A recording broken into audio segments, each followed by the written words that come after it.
이 시간 새벽 예배로 주님 앞에 함께 나아가도록 하겠습니다. 우리 다 함께 주기도문으로 새벽 예배를 시작하겠습니다. 하늘에 계신 우리 아버지, 아버지의 이름을 거룩하게 하시며 아버지의 나라가 오게 하시며 아버지의 뜻이 하늘에서와 같이 땅에서도 이루어지게 하소서. 오늘 우리에게 일용할 양식을 주시고 우리가 우리에게 잘못한 사람을 용서하여 준 것 같이 우리 죄를 용서하여 주시고 우리를 시험에 빠지지 않게 하시고 악에서 구하소서. 나라와 권능과 영광이 영원히 아버지의 것입니다. 아멘. 다 함께 찬송가 269장 함께 찬양하겠습니다. 찬송가 269장 그 참혹한 십자가에 함께 찬양하겠습니다. 그 참혹한 십자가에 주 달려 흘린 피 샘물같이 늘 흘러서 죄 씻어주시네. 값없어도 다 나와서 내 죄를 고하며 흰 눈보다 더 희도로 참성결 얻으리. 나 믿노라 나 믿노라 그 보혈 공로를 흠없어도 피 흘리사 날 구원하셨네. 저 흉악한 한강도는 제 죄를 깨달아 죄 없으신 주 예수를 구주로 믿었네. 내 지은 죄 흉악하나 주 예수 믿으며 용서받은 강도같이 곧 구원받으리. 나 믿노라 나 믿노라 그 보혈 공로를 흠없어도 피 흘리사 날 구원하셨네. 온 백성의 죄 사하신 하나님 어린 양 그 십자가 지심으로 온 인류 구했네. 저 영원한 새 나라에 다 같이 모여서 금검은고 한곡조로 새 노래 부르리. 나 믿노라 나 믿노라 그 보혈 공로를 흠없어도 피 흘리사 날 구원하셨네. 아멘.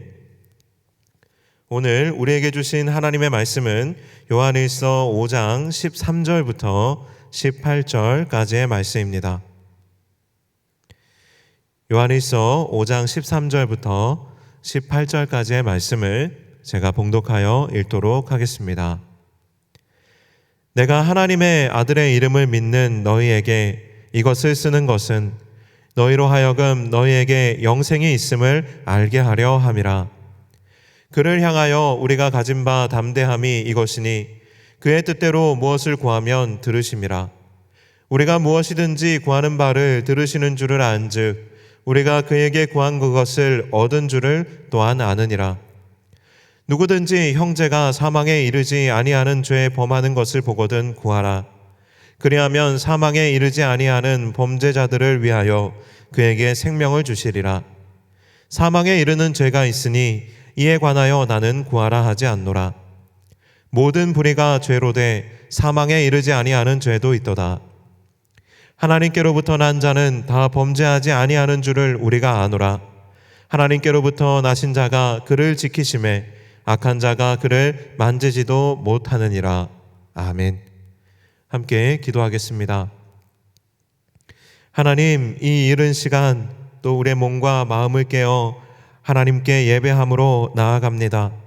하나님, 우리의 얼어붙은 생각과 마음을 녹여주시고 우리의 삶에 새롭게 기름 부어주시는 하나님의 신선한 은혜로 가득 채워지는 이 시간이 되게 하여 주시옵소서. 듣는 귀와 마음을 허락하시고 간절한 사모함을 우리의 마음 가운데 더하사 말씀 가운데 아멘으로 화답하게 하시고, 또한 하나님 우리의 삶으로 그 말씀을 녹여낼 수 있는, 살아낼 수 있는 그 결단이 오늘 이 새벽 이 말씀을 듣는 가운데 우리 안에 있게 하여 주시옵소서. 또한 기도하는 모든 순간순간 시간 고백마다 참으로 정말 아버지의 마음을 시원케 하는 고백들이 하나님 이 새벽 우리 가운데 고백되게 하여 주옵소서. 오늘 이 시간 우리와 함께 하시기를 간구하오며 우리 주 예수 그리스도의 이름 받들어 기도하옵나이다. 아멘. 네, 우리는 생각보다 은근히 실수로 사람을 규정하는 문화 속에서 살아가고 있습니다. 야구 선수로 메이저리그에서 활동했던 박찬호 선수가 후에 이런 이야기를 한 적이 있습니다. 그때는 실수가 곧 죄로 느껴졌다. 하지만 실수는 죄가 아니다. 앞으로 안 가면 되는 길일 뿐이다. 여러분, 투수로 수많은 공을 던지면서 여러분 어떻게 실투가 없을 수가 있겠습니까? 또 그렇게 많은 공을 던지는데 어떻게 판단착오가 없을 수가 있겠습니까? 그런데 그런 실수를 할 때마다 이 박찬호 선수는 스스로 너무나도 많이 자책하고 또 정죄하면서 괴로워했다는 것입니다. 돌이켜보면요, 우리의 인생도 마찬가지입니다. 실수가 없을 수가 없고 또 실수투성이의 인생을 살아가지만 정작 평가를 받을 때 실수로 그 사람을 규정하는 일이 정말로 많이 일어납니다. 아, 그 사람 그때 그런 사고 쳤던 사람이지. 아, 그 사람 그때 그런 실수했던 사람이지. 이렇게 우리는 한 사람을 바라볼 때에 낙인 찍는 경우가 참 많습니다. 그런데 메이저리그 선수로 정말 화려하게 활동했던 박찬호 선수가 30년 야구 인생을 돌이켜보면서 메이저리그에서 자기를 성장하도록 도와주었던 코치 이야기를 합니다. 공을 잘 던지지 못했을 때도 그 코치는 늘 잘했어, 다시 한번 던져보자, 이렇게 했다는 겁니다. 질책보다는 칭찬을 했고요, 지적보다는 한 번 더 기회를 주었던 그 코치 덕분에 자신이 메이저리그에 잘 적응하고 더 좋은 투수가 될 수 있었다고 박찬호 선수는 이야기했습니다. 우리의 인생도 마찬가지죠. 실수로 사람을 규정하고 지적하기가 쉽지 그 사람을 칭찬하고 기회를 주는 것은 생각보다 잘 되지를 않습니다. 그렇다면 이런 우리의 연약함에 대해서 여러분 성경은 뭐라고 이야기할까요? 오늘 본문 16절과 17절에서 요한은 하나님의 마음을 담아 이렇게 말합니다. 누구든지 형제가 사망에 이르지 아니하는 죄에 범하는 것을 보거든 구하라. 그리하면 사망에 이르지 아니하는 범죄자들을 위하여 그에게 생명을 주시리라. 사망에 이르는 죄가 있으니 이에 관하여 나는 구하라 하지 않노라. 모든 불의가 죄로 돼 사망에 이르지 아니하는 죄도 있도다. 여러분 참 궁금하죠? 사망에 이르지 아니하는 죄라니 이게 도대체 무슨 말일까요? 실수할 수 있다는 겁니다. 우리가 연약하기 때문에 실수로 죄를 범할 수도 있다라는 거예요. 하지만 우리 하나님께서는 이런 형제들을 보거든 어떻게 하라고 말씀하십니까? 그들을 위하여 기도하라라고 말씀하십니다.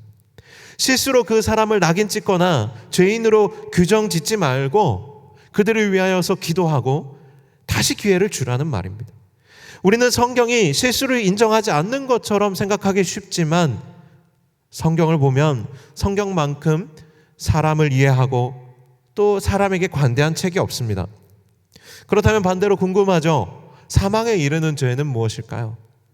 이것은 실수가 아니라 알면서도 고의적으로 짓는 죄에 관한 것입니다. 적극적으로 하나님을 거역하고 대적하여서 짓는 죄는 사망에 이를 수밖에 없습니다. 의도적으로 죄를 짓고 그 죄를 반복하면서 돌이킬 마음이 없는 사람은 결코 영생을 얻을 수 없습니다. 사랑하는 여러분, 무엇이 사람을 성숙하고 또 성장하게 할까요? 여러분, 실수를 인정하는 것이 사람을 성숙하고 성장하게 할까요? 아니면 실수를 인정하지 않는 것이 사람을 성장하게 할까요? 여러분, 당연히 사람의 실수를 인정하는 것이 사람을 성숙하게 합니다. 미국 손해보험사에서 일하던 하이니라는 사람이요, 산업재해 사례를 분석하다가 하나의 통계 법칙을 발견하는데 치명적인 실패는 300번 이상의 이상 징후와 29번의 작은 실수 후에 발생했다라고 합니다. 보통 관리자들이요, 이런 실수를 직면하면요, 이렇게 하기가 쉬워요. 화를 내서 그 직원을 문책하고 책임자를 가려내서 엄중히 다루는 겁니다. 그렇게 하면 우리는 실수를 없앨 수 있을 것처럼 생각합니다. 내가 다시는 그 사람이 실수하지 않도록 혼찌검을 내야지. 그러나 우리가 그렇게 할수록 사람의 심리는 어때요? 내가 실수했을 때 그 실수를 감추고 싶어집니다. 그러면 실제로 현장에서 실수가 발생했음에도 불구하고 마치 실수가 없었던 것처럼 그냥 그 실수를 덮고 숨긴 채로 지나가는 거예요. 그럼 이 하인리의 그 통계에 따르면 어때요? 아무도 그 실수가 일어난지 모른 채로 29번의 그런 실수가 발생하고 300번의 이상 징후가 발생한 뒤에 큰 실패나 큰 사고로 이어진다라는 거예요. 오히려 그 실수를 인정하지 않고 숨기려 하면 숨기려 할수록 우리는 더 큰 재앙을 맞이하게 된다는 것이죠. 이러한 통계 법칙이 발견되면서 많은 사람들이 오히려 실수를 줄일 수 있는 다른 방법에 관심을 갖기 시작했습니다. 실수를 감추는 것보다 인정하고 드러내는 것이 오히려 실수를 줄이는 가장 좋은 방법이라는 것을 알게 된 거예요. 그래서 미국 미네소타의 아동병원에서는 이런 실수를 줄이기 위해서 작은 변화를 시작했습니다. 그 여러 가지 실수로 인한 사고 보고서를 그 타이틀의 이름을 사고 보고서가 아니라 안전학습 보고서로 바꾸고요.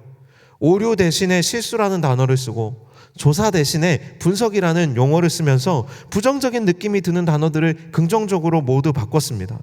모두가 함께 실수를 없애기 위해서 노력하는 문화를 만들어가기 시작한 거예요. 이러한 노력이요, 실제로 10여 년 전부터 여러 기업에서 많이 도입되고 있어요. 삼성 SDS에서도 아리셈이라는 지식 공유 시스템을 만들어서 직원들의 실수 사례를 공유하게 했고요. 맥도날드에서도요, 실수 사례를 모아서 500페이지짜리 치즈버거 제조 매뉴얼을 만들었어요. 그런데 재미있는 건 이 치즈버거 제조법에서 17페이지만이 치즈버거를 제조하는 방법에 대한 레시피에 대한 내용이고, 나머지 페이지들은 전 세계 프랜차이즈에서 치즈버거를 만들어 판매하는 과정에서 일어났던 다양한 실수의 사례들을 다루고 있다는 거예요. 이 치즈버거 하나를 만들고 생산하는 데 있어서 필요한 내용은 17페이지에 불과하지만 그 하나의 버거를 만드는 데 있어서 있었던 여러 가지 실수의 내용들을 다 모아보니까 그 내용이 500페이지가 됐던 거죠. 그런데 이 내용을 매뉴얼로 집중 교육을 한 덕분에 기존 사원뿐만 아니라 신규 사원들까지도 실수를 현저히 줄일 수 있었다고 합니다. 치즈버거 하나에 대한 내용이지만 사실은 맥도날드에서 생산되는 모든 그런 제품들에 대한 실수를 예방하는데 이 하나의 사례를 아주 깊이 연구하고 그 실수들을 모아놓은 것이 오히려 실수를 줄일 수 있는 방법이 됐다라는 거죠. 여러분 세상 사람들만 이렇게 이제는 실수를 드러내고 인정하고 그것을 통해서 다시 한번 트라이 할 수 있는 기회를 주고 이런 것들이 중요하다는 것을 세상만 아는 것이 아니라 사실은 성경은 이미 오래전부터 우리에게 이것을 가르쳐주고 있었다라는 것이에요. 성경은 누구보다 사람이 실수를 통해서 성장한다는 것을 잘 알고 있었습니다. 그래서 사람을 규정할 때 그 사람의 죄나 실수로 그 사람을 규정하지 않습니다. 그 증거가 13절 말씀에 나옵니다. 내가 하나님의 아들의 이름을 믿는 너희에게 이것을 쓰는 것은 너희로 하여금 너희에게 영생이 있음을 알게 하려 함이라. 오늘 이 요한일서 5장의 본문을 쓰는 이유가 너희 안에 영생이 있음을 알게 하기 위해서다라고 이야기하고 있다는 거예요. 영생이 뭡니까? 성경은 우리를 규정하기를 영생을 가진 자로 규정하는데 절대로 죄인으로나 내지는 실수로 사람을 규정하지 않습니다. 한 사람을 규정할 때에, 한 영혼을 규정할 때에 예수 피로 사신 한 생명으로 규정합니다. 구원받아 영생을 선물로 받은 한 영혼으로 규정합니다. 그래서 예수 이름으로 다시 회복할 기회를 얻을 수 있는 자격이 있는 사람으로 그 한 영혼을 규정한다라는 거예요. 사랑하는 여러분, 여러분 실수하는 사람을 보면 어떻게 해야 되겠습니까? 실수로 그 사람을 규정하고 비난하면서 다시는 실수하지 않도록 엄중히 문책해야겠습니까? 아니면 그를 위하여 기도하고 다시 기회를 주어야 하겠습니까? 오늘날 교회를 생각할 때에 참 마음이 아플 때가 많습니다. 세상보다 오히려 관대하지 못하고 실수를 용납하지 못하는 모습을 봅니다. 흠을 잡고 비난하며 수근수근할 때가 많습니다. 하지만 사랑하는 여러분, 우리 주님은요, 우리의 연약함을 아시는 분이시고 우리에게 기회를 주시는 분이십니다. 여러분, 우리는 다시 기회를 얻을 자격이 충분합니다. 왜요? 우리 안에는 주님이 선물로 주신 영생의 특권이 있기 때문입니다. 사랑하는 여러분, 용기를 내어서 실수를 고백하고 다시 반복하여 실수하는 죄를 짓지 않도록 함께 성장하고 성숙해가는 저와 여러분이 될 수 있기를 간절히 소망합니다.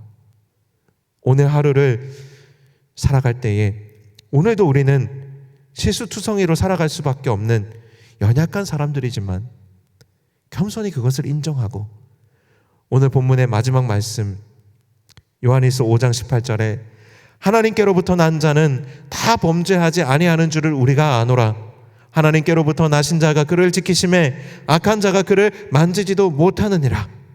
이 말씀이 우리의 삶 가운데 온전히 이루기까지 서로를 기도로 도우며 또 격려하며 함께 싸워 나아가는 부천동강교회와 성도님들이 다 되시기를 주님의 이름으로 간절히 축원합니다. 아멘.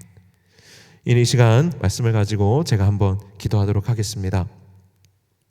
사랑과 은혜가 충만하신 하나님 아버지, 우리는 참 실수투성이의 삶을 살아갑니다.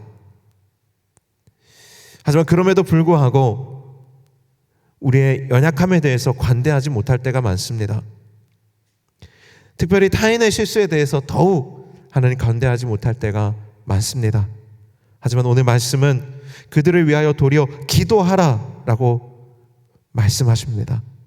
하나님, 우리의 마음을 열고 우리의 귀를 열어서 우리에게 영생을 선물로 주시고 다시 한번 기회를 주시는 하나님의 그 놀랍고 크신 사랑과 은혜를 기억하게 하여 주시고 이 하루를 살아갈 때에 우리를 도우시는 주님의 그 선하신 능력을 의지하여서 우리의 연약함을 인정하고 다시 실수를 반복하지 않도록 깨어있기를 사모하며 함께 싸워 나아가는 부천동강교회와 또한 우리 속한 모든 동광의 성도들이 될 수 있도록 주님 도와주시옵소서. 이제는 우리 주 예수 그리스도의 은혜와 아버지 하나님의 놀랍고 크신 사랑과 성령의 교통하심이 우리를 사랑하셔서 우리에게 다시 한 번의 기회를 허락하시고 실수 가운데 도리어 성장하게 하시는 하나님의 놀라운 은혜를 의지하여서 오늘도 새롭고 또한 사랑으로 충만한 삶으로 향하여 나아가기를 다시금 소원하고 다짐하는 함께 예배하는 모든 동광의 교회들을 위해 이제로부터 영원토록 함께하여 주시기를 간절히 축원하옵나이다. 아멘.